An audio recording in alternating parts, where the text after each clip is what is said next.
नमस्कार विद्यार्थी मित्रांनो, आज आपण बघणार आहोत 26 मे 2026 चे चालू घडामोडीतले टॉप 10 महत्त्वाचे प्रश्न। आणि आजचा आपला पहिला प्रश्न आहे, पाकिस्तानने कोणत्या देशासोबतच्या राजनैतिक संबंधांच्या 75 वर्षानिमित्त स्मारक नाणे जारी करण्याचा निर्णय घेतला आहे? योग्य उत्तर आहे पर्याय क्रमांक सी, चीन। पाकिस्तानने चीनसोबतच्या राजनैतिक संबंधांच्या 75 वर्षपूर्तीनिमित्त विशेष 75 मूल्याचे स्मारक नाणे जारी करण्याचा निर्णय घेतला आहे। हे नाणे SBP बँकिंग सर्व्हिसेस कॉर्पोरेशनच्या फील्ड कार्यालयातील विनिमय काउंटरवर उपलब्ध करून देण्यात येणार आहे। पाकिस्तान चीन राजनैतिक संबंध तर पाकिस्तान आणि चीन यांच्यात 21 मे 1951 रोजी राजनैतिक संबंध प्रस्थापित झाले। दक्षिण आशिया आणि पूर्व आशियातील रणनीतिक भागीदार म्हणून या दोन देशांकडे पाहिले जाते। स्मारक नाण्याची वैशिष्ट्ये कोणकोणती आहे? तर हे स्मारक नाणे गोलाकार असून तांबे निकेल धातूपासून तयार करण्यात आले आहे। नाण्यात 75% तांबे आणि 25% निकेलचा वापर करण्यात आला आहे।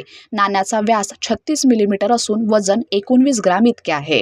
नाण्याच्या मागील बाजूस पाकिस्तान आणि चीनचे राष्ट्रीय ध्वज दर्शविण्यात आले आहेत। तसेच 75th anniversary of Pakistan and China diplomatic relations आणि ट्रस्ट फ्रेंडशिप सपोर्ट हे शब्द इंग्रजी, उर्दू आणि चीनी भाषेत अंकित करण्यात आले आहेत। प्रश्न दुसरा आहे, भारतासोबत ऊर्जा आणि कच्चे तेल व्यापार संदर्भात चर्चेसाठी कोणत्या देशाच्या अंतरिम राष्ट्राध्यक्ष भारत दौऱ्यावर येणार आहेत? योग्य उत्तर आहे पर्याय क्रमांक सी, व्हेनेझुएला। डेल्सी रॉड्रिज पुढील आठवड्यात भारत दौऱ्यावर येणार असून या दौऱ्यामध्ये तेल विक्री संदर्भात चर्चा होणार आहे। प्रश्न तिसरा, भारत आणि जर्मनी यांच्यात comprehensive roadmap on higher education कधी स्वीकारण्यात आला? प्रश्न क्रमांक 3चं योग्य उत्तर आहे पर्याय क्रमांक सी, जानेवारी 2026 मध्ये। जानेवारी 2026 मध्ये जर्मनीचे चान्सलर फ्रेडरिच मर्ज यांच्या भारत दौऱ्यादरम्यान भारत आणि जर्मनी यांच्यात उच्च शिक्षणासंदर्भातील सर्वसमावेशक रोडमॅप औपचारिकरित्या स्वीकारण्यात आला। हा रोडमॅप भारत आणि जर्मनी यांच्यातील द्विपक्षीय सहकार्याचा महत्त्वपूर्ण आराखडा मानला जात आहे। या करारामध्ये संस्थात्मक सहकार्य, शैक्षणिक देवाणघेवाण, संशोधन भागीदारी, विद्यार्थी गतिशीलता, जर्मन भाषा शिक्षण आणि जर्मनीतील सार्वजनिक विद्यापीठांमध्ये प्रवेशासाठी तयारीच्या मार्गांचा समावेश आहे। प्रश्न चौथा आहे, क्वाड परराष्ट्र मंत्र्यांची बैठक 2026 मध्ये कुठे आयोजित करण्यात येणार आहे? योग्य उत्तर आहे पर्याय क्रमांक सी, नवी दिल्ली। 26 मे 2026 रोजी भारत नवी दिल्ली येथे क्वाड परराष्ट्र मंत्र्यांच्या बैठकीचे आयोजन करणार आहे। ही बैठक भारताचे परराष्ट्र मंत्री S जयशंकर यांच्या निमंत्रणावर आयोजित करण्यात येत आहे। या बैठकीत भारत, ऑस्ट्रेलिया, जपान आणि अमेरिका या देशांचे परराष्ट्र मंत्री सहभागी होणार आहेत। क्वाड गट तर क्वाड हा भारत, ऑस्ट्रेलिया, जपान आणि अमेरिका या 4 देशांचा राजनैतिक गट आहे। इंडो पॅसिफिक क्षेत्रातील सहकार्य आणि मुक्त व खुला इंडो पॅसिफिक या संकल्पनेशी हा गट संबंधित आहे। यापूर्वीची क्वाड परराष्ट्र मंत्र्यांची बैठक 1 जुलै 2025 रोजी वॉशिंग्टन DC येथे आयोजित करण्यात आली होती। 2023 नंतर भारतीय भूमीवर आयोजित होणारी ही पहिली क्वाड परराष्ट्र मंत्र्यांची बैठक आहे। प्रश्न 5वा आहे, जीवन ॲप आणि शतयू डॅशबोर्डचा शुभारंभ कोण करणार आहेत? योग्य उत्तर आहे पर्याय क्रमांक सी, वीरेंद्र कुमार। केंद्रीय मंत्री वीरेंद्र कुमार यांनी 22 मे रोजी जीवन ॲप आणि शतयू डॅशबोर्डचा शुभारंभ केला। या उपक्रमाचा उद्देश भारतातील ज्येष्ठ नागरिक सेवा व्यवस्था अधिक मजबूत करणे हा आहे। जीवन ॲपबद्दल जाणून घेऊया तर जीवन ॲप विशेषतः ज्येष्ठ नागरिकांसाठी विकसित करण्यात आली आहे। वृद्धांच्या काळजी संदर्भातील माहिती आणि सेवा डिजिटल माध्यमातून उपलब्ध करून देणे हा या ॲपचा उद्देश आहे। शतयू डॅशबोर्ड जेरियाट्रिक केअर गिव्हरसाठी विकसित करण्यात आला आहे। वृद्धांची काळजी, सेवा व्यवस्था आणि संबंधित परिसंस्थेची माहिती उपलब्ध करून देणारे माहिती व्यासपीठ म्हणून हा डॅशबोर्ड कार्य करणार आहे। प्रश्न 6वा आहे, तृप्ती मुखर्जी यांना कोणत्या कलेतील योगदानासाठी पद्मश्री पुरस्कार प्रदान करण्यात येणार आहे? प्रश्न क्रमांक 6चं योग्य उत्तर आहे पर्याय क्रमांक सी, कांथा भरतकाम।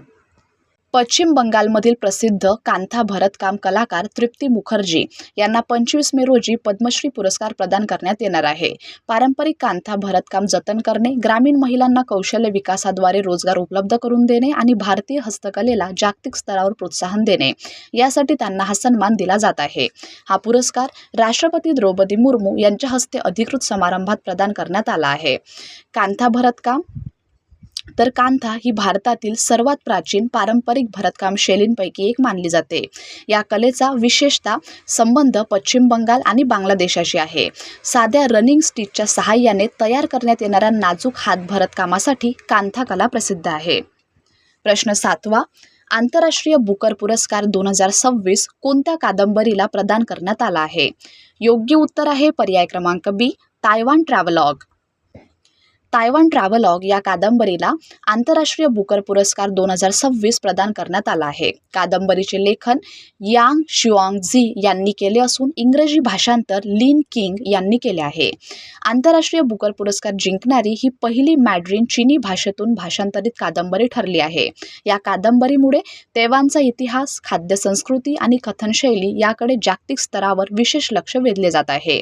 कादंबरीची पार्श्वभूमी तर तैवान ट्रॅव्हलॉग ही बहुपर्तीय आणि कल्पक कथनशैलीसाठी ओळखली जाते. ही कादंबरी 1938 मधील जपानी वसाहतवादी राजवटीखालील तैवानच्या पार्श्वभूमीवर आधारित आहे. पुढला प्रश्न आहे, रॉयल सोसायटीच्या फेलो म्हणून निवड झालेल्या भारतीय वैज्ञानिक कोण आहेत?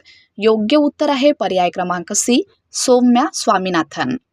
माजी जागतिक आरोग्य संघटनेच्या मुख्य वैज्ञानिक सौम्या स्वामीनाथन यांची रॉयल सोसायटीच्या फेलो म्हणून निवड करण्यात आली आहे. रॉयल सोसायटीच्या फेलो म्हणून निवड होणाऱ्या त्या मोजक्या भारतीय महिलांपैकी एक ठरल्या आहेत. रॉयल सोसायटी ही जगातील सर्वात जुनी आणि प्रतिष्ठित वैज्ञानिक संस्थांपैकी एक मानली जाते. विज्ञान, वैद्यकशास्त्र, संशोधन आणि नवोपक्रम क्षेत्रात असाधारण योगदान देणाऱ्या व्यक्तींनाच फेलो म्हणून यामध्ये निवडले जाते.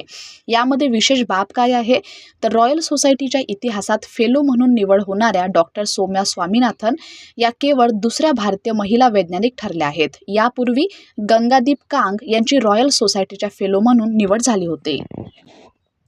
पुढला प्रश्न, भारत पूर्वानुमान प्रणालीचा वापर करणारे भारतातील पहिले राज्य कोणते ठरले आहे? योग्य उत्तर आहे पर्याय क्रमांक बी, महाराष्ट्र. रिअल टाईम हवामान आणि वातावरण विषयक सूचना अधिक प्रभावी करण्यासाठी महाराष्ट्राने स्वदेशी भारत पूर्वानुमान प्रणाली आपल्या आपत्ती व्यवस्थापन यंत्रणेमध्ये समाकलित केली आहे. भारत पूर्वानुमान प्रणाली या प्रणालीचा वापर करणारे महाराष्ट्र हे भारतातील पहिले राज्य ठरले आहे. या प्रणालीमुळे हवामान विषयक सूचना अधिक अचूक, वेगवान आणि परिणामकारक पद्धतीने उपलब्ध होणार आहेत. आणि शेवटचा प्रश्न आहे, कॉमन टेक्निकल फॅसिलिटीज स्थापन करण्यास अंतराळ विभागाने कोणत्या 2 राज्यांमध्ये मंजुरी दिली आहे?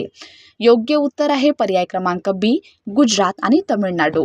22 मे 2026 रोजी भारताच्या अंतराळ विभागाने गुजरात आणि तमिळनाडूमध्ये कॉमन टेक्निकल फॅसिलिटीज स्थापन करण्यास मंजुरी दिली आहे. या प्रकल्पांच्या विकासात Indian national space promotion and authorisation centre यांचा सहभाग आहे. गुजरातमधील स्पेस मॅन्युफॅक्चरिंग पार्कबद्दल जाणून घेऊया. तर गुजरातमधील अहमदाबादजवळील खोराज येथे स्पेस मॅन्युफॅक्चरिंग पार्क उभारण्यात येणार आहे. या पार्कमध्ये अवकाशयान आणि जटिल पेलोड प्रणालींच्या निर्मितीवर भर दिला जाणार आहे. संरचनात्मक असेंब्ली आणि इलेक्ट्रॉनिक व्हॅलिडेशनची सुविधा येथे उपलब्ध असेल. पेलोड प्रणाली म्हणजे काय?